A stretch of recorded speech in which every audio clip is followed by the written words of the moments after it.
Welcome to my chemistry channel. കഴിഞ്ഞ ക്ലാസ്സിൽ നമ്മൾ ലോഹ നിർമ്മാണം അഥവാ പ്രൊഡക്ഷൻ ഓഫ് മെറ്റൽസ് ആണ് പഠിച്ചുകൊണ്ടിരുന്നത്. അതിൻ്റെ ആദ്യ ഭാഗത്തെ കുറച്ച് സ്റ്റെപ്പുകളാണ് നമ്മൾ കഴിഞ്ഞ ക്ലാസ്സിൽ പഠിച്ചത്. അതായത് ലോഹ നിർമ്മാണത്തിന് വേണ്ട പ്രൊഡക്ഷൻ ഓഫ് മെറ്റൽസിന് വേണ്ടി ഇമ്പോർട്ടൻറ്റ് സ്റ്റെപ്സ് ഏതൊക്കെയായിരുന്നു നമ്മളിത് കണ്ടത്. ആ 3 സ്റ്റെപ്പുകൾ നമ്മൾ കണ്ടു. അതിൽ ഫസ്റ്റ് സ്റ്റെപ്പായ അയിരുകളുടെ സാന്ദ്രത അഥവാ കോൺസെൻട്രേഷൻ ഓഫ് ദി ഓർസിൻ്റെ 4 ഡിഫറെൻറ്റ് സ്റ്റെപ്സ്, 4 പ്രധാനപ്പെട്ട സ്റ്റേജുകൾ നമ്മൾ കണ്ടിരുന്നു. ഇനി അടുത്തത് ആ ലോഹ നിർമ്മാണത്തിലെ രണ്ടാമത്തെ സ്റ്റെപ്പായ സാന്ദ്രീകരിച്ച അയിരിൽ നിന്ന് ലോഹം വേർതിരിക്കൽ, extraction of metal from concentrated or, അതിൻ്റെ ഡിഫറെൻറ്റ് സ്റ്റെപ്സ് ഏതൊക്കെയാണെന്ന് നമ്മൾ കാണാൻ പോകുന്നത്. ഞാൻ കഴിഞ്ഞ ക്ലാസ്സിൽ പറഞ്ഞു, ഇവിടെ ഓരോന്നും സ്റ്റെപ്പ് ബൈ സ്റ്റെപ്പായിട്ട് പോയിന്റ് ഇട്ട് ബൈഹാർട്ട് ചെയ്ത് തന്നെ വെക്കണം, മനസ്സിലാക്കി ബൈഹാർട്ട് ചെയ്ത് വെക്കണം. എങ്കിൽ എല്ലാം നമുക്ക് പോയിന്റ്സൊക്കെ അങ്ങോട്ടും ഇങ്ങോട്ടും മാറിപ്പോവും. കൃത്യമായിട്ട് പോയിന്റ് ഇട്ട് എത്ര 4 സ്റ്റെപ്പാണോ 3 ആണോ എത്രയാണോ കൃത്യമായിട്ട് നമ്മൾ ഓർത്തിരിക്കണം.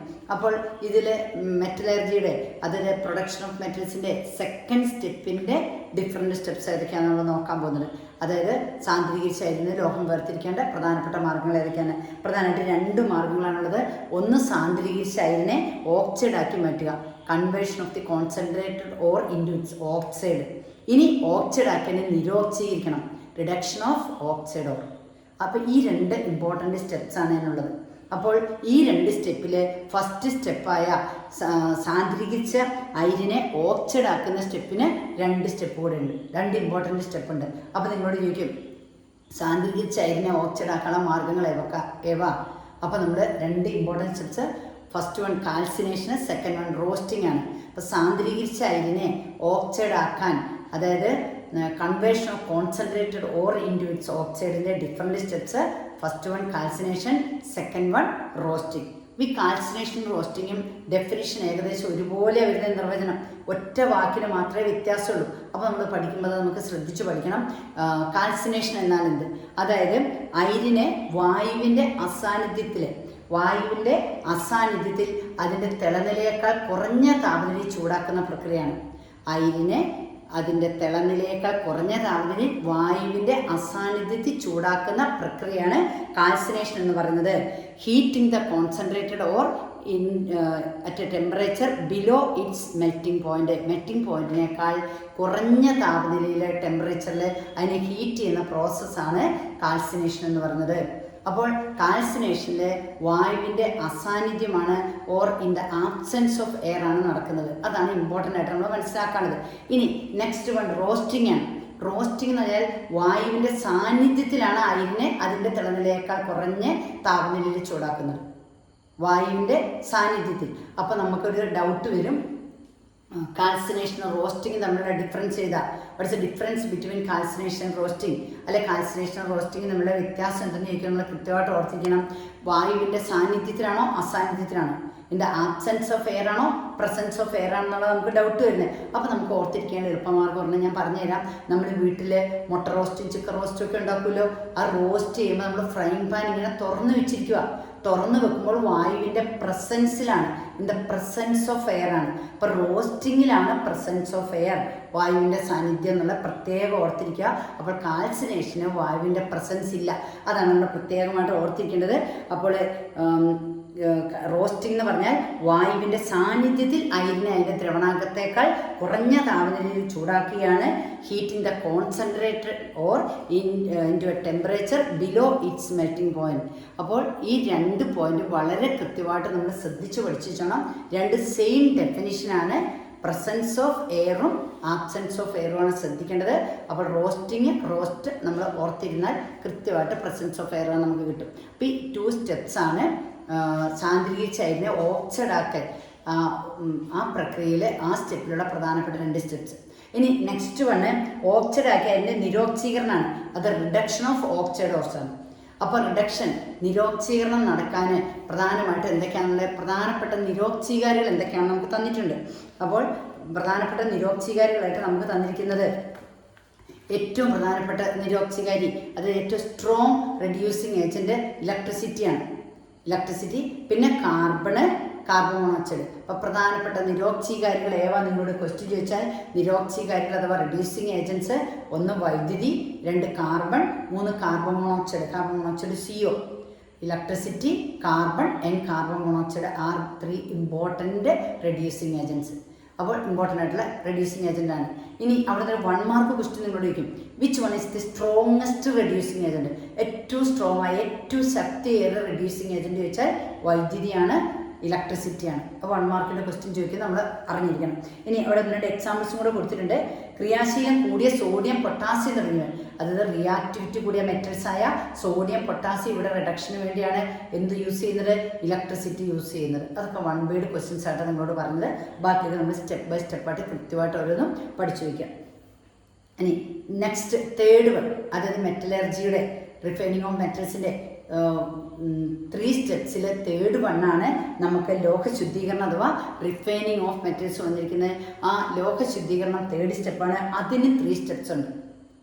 1 അതിൻ്റെ സാന്ദ്രണം, 2 സാന്ദ്രീകരിച്ച് ചെയ്യുന്ന ലോഹം വേർതിരിക്കൽ, 3 ലോഹ ശുദ്ധീകരണം. ഈ 3 സ്റ്റെപ്പാണ് നമ്മൾ കൊടുത്തിരിക്കുന്നത്. അതിൽ 3ാമത്തെ ലോഹ ശുദ്ധീകരണത്തിന് 3 സ്റ്റെപ്പുകളാണുള്ളത്. ആ 3 സ്റ്റെപ്പുകൾ ഏതൊക്കെയാണെന്ന് നോക്കാം. ഫസ്റ്റ് വൺ വന്നിരിക്കുന്നത് ഉരുക്കി വേർതിരിക്കലാണ്. ഉരുക്കി വേർതിരിക്കൽ മീൻസ് ലിക്വേഷൻ. സെക്കൻഡ് വൺ സ്വേദനാണ്. സ്വേദനം പറഞ്ഞാൽ ഡിസ്റ്റിലേഷനാണ്. 3rd വൺ വൈദ്യുത വിശ്ലേഷണ ശുദ്ധീകരണമാണ്. അതായത് ഇലക്ട്രോലൈറ്റിക് റിഫൈനിങ് ആണ്. ഇനി അതിൻ്റെ പിന്നെ ലോഹ ശുദ്ധീകരണം എന്ന് പറഞ്ഞാൽ എന്താണ്?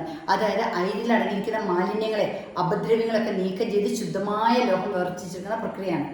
ഓറിലുള്ള ഇമ്പ്യൂരിറ്റീസിനെ എല്ലാം റിമൂവ് ചെയ്തുകൊണ്ട് പ്യുവർ മെറ്റൽ മാത്രം സെപ്പറേറ്റ് ചെയ്തെടുക്കുന്നു. ആ പ്രോസസ്സിനാണ് നമ്മൾ ലോഹ ശുദ്ധീകരണം എന്ന് പറയുന്നത്, അഥവാ റിഫൈനിങ് ഓഫ് മെറ്റൽസ് എന്ന് പറയുന്നത്. അതൊന്നും ഡെഫിനേഷൻ ചോദിക്കാറില്ല. പക്ഷെ ഇതിൻ്റെയൊക്കെ സ്റ്റെപ്പുകളാണ് നമ്മുടെ. എത്ര സ്റ്റെപ്സ് ഉണ്ട്, what are important steps in refining of metals, ആ രീതിയിലാണ് ചോദിക്കുന്നത്. അപ്പോൾ 1 ഉരുക്കി വേർതിരിക്കൽ അഥവാ ലിക്വേഷൻ, 2 സ്വേദനം അഥവാ ഡിസ്റ്റിലേഷൻ, 3 വൈദ്യുത വിശ്ലേഷണ ശുദ്ധീകരണം അഥവാ ഇലക്ട്രോലൈറ്റിക് റിഫൈനിങ്. ഇപ്പോൾ ഈ 3 സ്റ്റെപ്പ് നമ്മൾ കൃത്യമായിട്ട് അറിഞ്ഞിരിക്കണം. ഈ സ്റ്റെപ്പുകളുടെ പേരാണ് നമുക്ക് ആവശ്യമുള്ളത്. അവിടെ നമുക്ക് എക്സാമ്പിൾസ് മതി, ഡെഫിനിഷൻ ഒന്നും വേണം. ഫസ്റ്റ് വൺ നമുക്ക് അതിങ്ങനെ ഉരുക്കി വേർതിരിക്കൽ അഥവാ ലിക്വേഷനാണ്. അതിൻ്റെ എക്സാമ്പിൾ ചോദിച്ചാൽ ഏതൊക്കെ മെറ്റൽസാണ് ഉരുക്കി വേർതിരിക്കൽ മൂലം ശുദ്ധീകരിച്ചെടുക്കുന്നത്, റിഫൈൻ ചെയ്തെടുക്കുന്ന മെറ്റൽസ് ചോദിച്ചാൽ, ലിക്വേഷൻ വഴി റിഫൈൻ ചെയ്യുന്ന മെറ്റൽസ് ചോദിച്ചാൽ ടിന്നും ലെഡുമാണ്. Tin and lead. ടിന്ന് സ്റ്റാൻ SN, ലെഡ് പ്ലംബം PV, രണ്ടും ലാറ്റിൻ പേര് ഞാൻ നേരത്തെ പറഞ്ഞിട്ടുണ്ട്. അവിടെ ഉരുക്കി വേർതിരിക്കൽ അഥവാ ലിക്വേഷൻ്റെ എക്സാമ്പിൾസ് മാത്രമേ ആവശ്യമുള്ളൂ. അതേപോലെ നെക്സ്റ്റ് സ്വേദനം അഥവാ ഡിസ്റ്റിലേഷൻ. സ്വേദനത്തിന് നമുക്ക് എക്സാമ്പിളാണ് വേണ്ടത്. അതിന് സ്വേദനം എന്ന് പറയുമ്പോൾ സിങ്ക്, മലയാളം മീഡിയംകാർക്ക് കൊടുത്തിരിക്കാം. സ്വേദനം സിങ്ക് ഇമ്പോർട്ടൻ്റ് ആണ്. സിങ്ക്, മർക്കുറി, കാഡ്മിയം, ഈ 3 മെറ്റൽസാണ് നമ്മൾ സ്വേദനം അഥവാ ഡിസ്റ്റിലേഷൻ വഴി റിഫൈൻ ചെയ്തെടുക്കുന്നത്. എക്സാമ്പിൾസ് മാത്രം മതി. ഇനി 3rd വണ്ണാണ് ഏറ്റവും ഇമ്പോർട്ടൻ്റ്, വൈദ്യുത വിശ്ലേഷണ ശുദ്ധീകരണം അഥവാ ഇലക്ട്രോലൈറ്റിക് റിഫൈനിങ്. ഇലക്ട്രോലൈറ്റിക് റിഫൈനിങ് വളരെ ഇമ്പോർട്ടൻ്റ് ആണ്. 3 മാർക്കിൻ്റെ ക്വസ്റ്റ്യൻ നിങ്ങളോട് ചോദിക്കും. ടെക്സ്റ്റ് നിങ്ങൾക്ക് ഒരു ചിത്രമൊക്കെ തന്നിട്ടുണ്ട്. പിക്ചർ നോക്കിക്കേ. ആ പിക്ചർ നോക്കിയാൽ നമുക്കത് വേഗം പഠിക്കാൻ സാധിക്കും എന്തൊക്കെയാണ് പഠിക്കേണ്ടതെന്ന്. നേരത്തെ നമ്മൾ ഇതിൻ്റെ ചെറിയൊരു ഭാഗം ഒരു ക്ലാസ്സിൽ കണ്ടിരുന്നു. ചിത്രം 4, 5, പിക്ചർ 4, 5. ഈ പിക്ചർ 4, 5 നമുക്ക് കോപ്പറിൻ്റെ മാലിന്യങ്ങളടങ്ങിയ ഇമ്പ്യൂരിറ്റീസ് ഉള്ള ഒരു റോഡ് നമുക്ക് ശുദ്ധീകരിക്കാൻ വേണ്ടി തന്നിരിക്കുക, റിഫൈൻ ചെയ്യാൻ വേണ്ടി തന്നിരിക്കുക. അപ്പോൾ നമ്മൾ ആനോഡ്, കാഥോഡ്, ഇലക്ട്രോലൈറ്റ് ആയി എന്തൊക്കെ എടുക്കണം? Which is anode, which is A cathode and which is the electrolyte. ഈ 3 പാർട്ടാണ് നമ്മൾ അറിഞ്ഞിരിക്കേണ്ടത്. അപ്പോൾ പിക്ചർ നമ്മൾ നോക്കാം. പിക്ചർ നോക്കി. പിക്ചർ 4, 5. പിക്ചർ വരയ്ക്കാണെന്ന് ചോദിക്കുകയില്ല. ചിലപ്പോൾ പിക്ചർ തന്നിട്ട് ചോദിക്കും പാർട്സ് അടയാളപ്പെടുത്താൻ, അല്ലെങ്കിൽ നമ്മളോട് വെറുതെ ആനോഡ്, കാഥോഡ്, ഇലക്ട്രോലൈറ്റ് എഴുതാൻ ചോദിക്കും. അപ്പം നമുക്കറിയാം ഇമ്പ്യൂരിറ്റീസ് ഉള്ള ഇംപ്യൂർ മെറ്റൽ, ഇംപ്യൂർ കോപ്പറാണ് വലിയ റോഡ് തന്നിരിക്കുന്നത്. അപ്പോൾ നമ്മൾ നമുക്ക് ബാറ്ററി നോക്കിക്കേ. ഒരു വലിയ വരയും ചെറിയ വരയും വന്നു കഴിഞ്ഞിട്ടുണ്ടെങ്കിൽ വലിയ വര പോസിറ്റീവ് ഇങ്ങനെ നമുക്ക് തന്നിരിക്കുന്നത്. വലിയ വര പോസിറ്റീവും ചെറുത് നെഗറ്റീവാന്ന് ഞാൻ പറഞ്ഞിരുന്നു. അപ്പോൾ ബാറ്ററിയാണ് ബാറ്ററിയുടെ പോസിറ്റീവിനോട് കണക്ട് ചെയ്യുന്നത്. ബാറ്ററിയുടെ പോസിറ്റീവിനോടാണ് ഇംപ്യൂർ മെറ്റൽ കണക്ട് ചെയ്യുന്നത്. എന്നാൽ ബാറ്ററിയുടെ നെഗറ്റീവിനോടാണ് പ്യുവർ മെറ്റൽ കണക്ട് ചെയ്യുന്നത്. അത് കഴിഞ്ഞൊരു ക്ലാസ്സിൽ ഞാൻ പറഞ്ഞിരുന്നു എന്തുകൊണ്ടാണ് ബാറ്ററിയുടെ നെഗറ്റീവിനോട് പ്യുവർ മെറ്റൽ കണക്ട് ചെയ്യുന്നത്. ഇവിടെ ഇംപ്യൂർ ആയിട്ടുള്ള ഇമ്പ്യൂരിറ്റീസ് ഉള്ള മാലിന്യങ്ങൾ അടങ്ങിയ കോപ്പർ തന്നെയാണ് മലയാളം മീഡിയംകാർക്ക് വരുന്നത്. ചെമ്പൊന്നും മലയാളത്തിൽ എഴുതി തരാറില്ല. ഇപ്പം കോപ്പർ ഇംഗ്ലീഷ് വേർഡ് കോപ്പർ തന്നെയാണ് വരുന്നത്. മാലിന്യങ്ങൾ അടങ്ങിയ കോപ്പറിനെ ശുദ്ധീകരിക്കണം. അപ്പോൾ നമുക്ക് മാലിന്യങ്ങൾ അടങ്ങിയ കോപ്പറിൻ്റെ വലിയൊരു കട്ട, ഒരു റോഡ് തന്നിരിക്കും, ഇമ്പ്യൂരിറ്റീസ് ഉള്ള കോപ്പറിൻ്റെ റോഡ്. ആ റോഡ് നമ്മൾ ആ തകിട് നമ്മളെപ്പോഴും ആനോടായിട്ട് എടുക്കാൻ പാടുള്ളൂ. ഇനി ഈ തകിടിൽ നിന്ന്, ഈ കട്ടയിൽ നിന്ന് ഇമ്പ്യൂരിറ്റീസ് ഒക്കെ നീങ്ങിയതിന് ശേഷം ശുദ്ധമായ കോപ്പർ, പ്യുവർ കോപ്പർ മാത്രം കോപ്പർ സൾഫേറ്റ് ഡിസോൾവ് ചെയ്തിട്ട് എങ്ങോട്ട് പോകും? കാഥോഡിലേക്ക് പോകും. ലോഹങ്ങൾ ഇലക്ട്രോ പോസിറ്റീവ് ആയതുകൊണ്ട് നെഗറ്റീവായ കാഥോഡിലേക്ക് പോകുന്നത് ഞാൻ കഴിഞ്ഞ ക്ലാസ്സിൽ പറഞ്ഞിരുന്നു. ഇലക്ട്രോ പോസിറ്റീവായ കോപ്പർ നെഗറ്റീവായ കാഥോഡിലേക്ക് പോവുകയുള്ളൂ. അതുകൊണ്ട് നമ്മൾ കാഥോഡായിട്ട് എന്തെടുക്കണം? ശുദ്ധമായ കോപ്പർ, പ്യുവർ കോപ്പർ നമുക്ക് കിട്ടേണ്ടത് കാഥോഡിൽ. അതുകൊണ്ട് കാഥോഡ് പ്യുവർ കോപ്പറിൻ്റെ കനം കുറഞ്ഞൊരു തിൻ റോഡ്, കനം കുറഞ്ഞൊരു തകിട് വേണം, ഒരു ചെറിയ റോഡ് വേണം നമ്മൾ കാഥോഡായിട്ട് എടുക്കാൻ. അപ്പോൾ പ്രത്യേകം ശ്രദ്ധിച്ചോണം.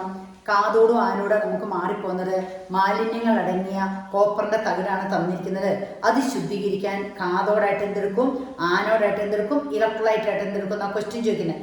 അപ്പോൾ ഇമ്പ്യൂരിറ്റീസ് ഉള്ള മാലിന്യങ്ങളുള്ള തകിടിൽ നിന്നും ശുദ്ധമായ പ്യുവർ കോപ്പർ മാത്രം വേർതിരിച്ചെടുക്കണം.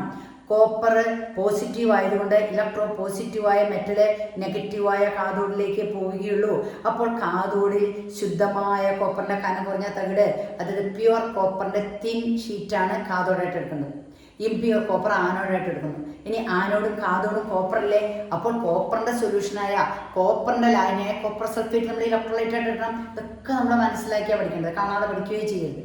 കോപ്പർ സൾഫേറ്റ് ആണ് ഇലക്ട്രോലൈറ്റ്. അപ്പോൾ ഇലക്ട്രോളിസിസ് നടക്കുമ്പോൾ, വൈദ്യുത വിശ്ലേഷണം നടക്കുമ്പോൾ ആനോഡായ കോപ്പറിൻ്റെ മാലിന്യങ്ങൾ അടങ്ങി ഇമ്പ്യൂരിറ്റീസ് ഉള്ള കട്ടയിൽ നിന്നും ശുദ്ധമായ കോപ്പർ മാത്രം ഡിസോൾവ് ചെയ്യും, സൊല്യൂഷനിലേക്ക് അലിഞ്ഞ് ചേർന്നിട്ട് അത് കാഥോഡിൽ പോയി പറ്റി പിടിക്കും, കാഥോഡിൽ ഡിപ്പോസിറ്റ് ചെയ്യും.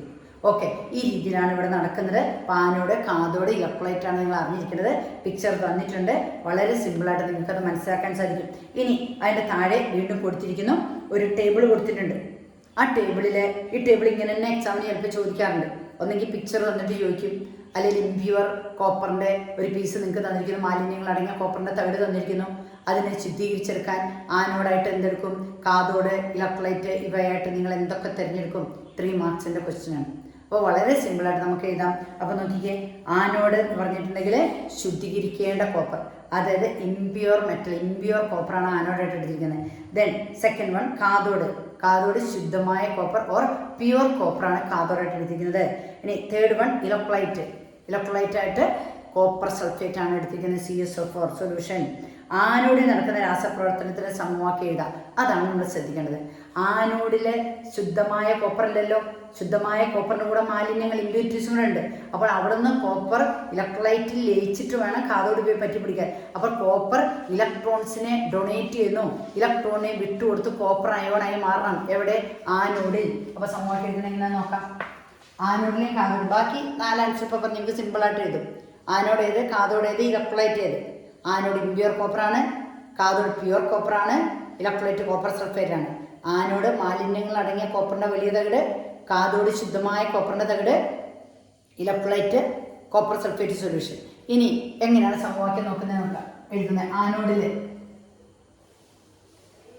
ആനോഡിലെ കോപ്പർ 2 ഇലക്ട്രോൺസിനെ ഡൊണേറ്റ് ചെയ്തുകൊണ്ട് Cu2+ ആയി മാറണം. Copper giving Cu2++2 electron. നിങ്ങൾക്ക് ഇഷ്ടമുള്ള എഴുതാം കേട്ടോ. ഫസ്റ്റ് വൺ ആണ്, നിങ്ങൾക്ക് തെറ്റില്ല, ഞാൻ ഉറപ്പ് തരാം. സെക്കൻഡ് വൺ എഴുതിയ ചിലപ്പോൾ നിങ്ങൾ ഈ 2 ഇലക്ട്രോൺസ് ഇവിടെ ആയിരിക്കും, +2 ഇലക്ട്രോൺസ്. അപ്പോൾ നിങ്ങളുടെ ആൻസർ തെറ്റും. അല്ല, കറക്റ്റ് മനസ്സിലാക്കി എഴുതിക്കോണം. Cu2+ ആയ കൂടെ 2 ഇലക്ട്രോൺസിനെ കൊടുത്തു, അങ്ങനെ പറഞ്ഞുകൊണ്ടാണ് എഴുതാൻ. അപ്പോൾ Cu 2 ഇലക്ട്രോൺസിനെ മൈനസ് ചെയ്തു, ഡൊണേറ്റ് ചെയ്തപ്പോൾ 2 പോസിറ്റീവ് ചാർജ് കിട്ടി, Cu2+ അയോൺസ് ആയി. ഈ Cu2+ അയോൺസ് സൊല്യൂഷനോട് ഇങ്ങനെ മൂവ് ചെയ്യും, മൂവ് ചെയ്ത് എന്ത് ചെയ്യും? CSO4 ഞാൻ പറഞ്ഞു, ഈ Cu2+ 2 ഇലക്ട്രോൺസിനെ വീതം ഡൊണേറ്റ് ചെയ്യുമ്പോൾ സൊല്യൂഷനിൽ ആയിരിക്കാത്ത ഇഷ്ടംപോലെ ഇലക്ട്രോൺസ് ഉണ്ടാവും. ഈ ഇലക്ട്രോൺസിനെ ആക്സെപ്റ്റ് ചെയ്തുകൊണ്ട് കാഥോഡിൽ നടക്കുന്ന റിയാക്ഷൻ, കാഥോഡിൽ നടക്കുന്ന പ്രവർത്തനം, ഈ പോയ Cu2+ എന്ത് ചെയ്യും? ഞാൻ പറഞ്ഞു ഷോർട്ട് കട്ട്, ഇവിടെ പ്ലസ് ആണ്, ഇവിടെ പ്ലസ് ആയിരിക്കും, ഇവിടെ 2 ആണ്, ഇവിടെ 2 ഇലക്ട്രോൺസ് ആയിരിക്കും. പിന്നെ ഒന്നും നിങ്ങൾ നോക്കണ്ട. 2 ഇലക്ട്രോൺസിനെ ഡൊണേറ്റ് ചെയ്തുകൊണ്ടാണ് 2+ ആയത്. ആ ഡൊണേറ്റ് ചെയ്ത 2 ഇലക്ട്രോൺസിനെ കൂടി തിരിച്ച് ആക്സെപ്റ്റ് ചെയ്യണം. കൊടുത്ത 2 ഇലക്ട്രോണിനെ തിരിച്ച് സ്വീകരിക്കുമ്പോൾ അതിൻ്റെ ചാർജ് പോകും, ഗിവിങ് Cu. മനസ്സിലാക്കി പഠിച്ചോണം, ഇല്ല തെറ്റിപ്പോവും. കാണാൻ പഠിച്ചതൊക്കെ തെറ്റും. അപ്പോൾ കാഥോഡിൽ കോപ്പർ നമുക്ക് കിട്ടണ്ടേ? കാഥോഡിൽ കോപ്പർ വന്നാലേ കോപ്പർ പോയി കാഥോഡ് ഇപ്പോൾ ഇങ്ങനെ പറ്റി പിടിച്ചിരിക്കുള്ളൂ, ഡെപ്പോസിറ്റ് ചെയ്യുള്ളൂ. അപ്പം കനം കുറഞ്ഞ തകിട നമ്മൾ എടുത്തിട്ട് ആ തകിടിൻ്റെ മുകളിലേക്ക് കോപ്പർ ഇങ്ങനെ വന്ന് ഡെപ്പോസിറ്റ് ചെയ്യുമ്പോൾ പറ്റി പിടിക്കുമ്പോൾ കോപ്പറിൻ്റെ വലിപ്പം കൂടി വരും. അപ്പോൾ ഇംപ്യുവർ കോപ്പറായ ആനോഡിൻ്റെ വണ്ണം കുറഞ്ഞ് തിന്നായിട്ട് വരും. പ്യുവർ കോപ്പർ എടുത്ത കാഥോഡ് വലിപ്പം കൂടി വരും. ഇതാണ് ആനോഡിലും കാഥോഡിലും നടക്കുന്ന പ്രവർത്തനം. കാണാൻ പഠിച്ച് തെറ്റിക്കരുത്. അപ്പോൾ ശ്രദ്ധിച്ചോണം, കാഥോഡിലേക്കാണ് കോപ്പർ പോയി ഡെപ്പോസിറ്റ് ചെയ്യേണ്ടത്. അപ്പോൾ കാഥോഡിൽ Cu കോപ്പറായിട്ട് മാറണം. ആനോഡിൽ Cu2+ ആയിട്ട് മാറണം. ഓക്കെ, അപ്പോൾ ഈ രീതിയിൽ തെറ്റിക്കാതെ നമുക്ക് സമവാക്യങ്ങൾ എഴുതാൻ കിട്ടണം. അപ്പോൾ പ്രത്യേകം ശ്രദ്ധിക്കുക. റിഫൈനിങ് ഓഫ് മെറ്റൽസിൻ്റെ ലാസ്റ്റ് തേർഡ് പോയിൻ്റാണ്. അതിൻ്റെ 3 പോയിൻറ്റ്സാണ് നമ്മൾ പഠിച്ചത്. ഫസ്റ്റ് വണ് നമ്മൾ ഉരുക്കി വർത്തിക്കുക അഥവാ ലിക്വേഷൻ, സെക്കൻഡ് വൺ സ്വേദനം അഥവാ distillation, third one electrolytic refining അഥവാ വൈദ്യുത വിശ്ലേഷണ ശുദ്ധീകരണം. തേർഡ് വണ് ഫസ്റ്റ് 2ന് എക്സാമ്പിൾസ് ചോദിക്കുന്നത്. തേർഡ് വണ്ണിന് ഈ 3 പോയിൻറ്റും ആ കോളത്തിൽ കൊടുത്തിരിക്കുന്നത് വളരെ ഇമ്പോർട്ടൻ്റ് ആണ്. ഈ 2 ഇക്വേഷൻസ് എഴുതാൻ ചോദിക്കും. അപ്പോൾ എല്ലാം ഒന്ന് എഴുതി നോക്കാം. ഓക്കെ, ഇപ്പോൾ ഇത്രയും കാര്യങ്ങൾ നമ്മൾ മനസ്സിലാക്കി പഠിക്കുക. നമ്മൾ ഇന്നത്തെ ക്ലാസ് കഴിഞ്ഞു. അടുത്ത ക്ലാസ്സിൽ കാണാം. Okay, thank you.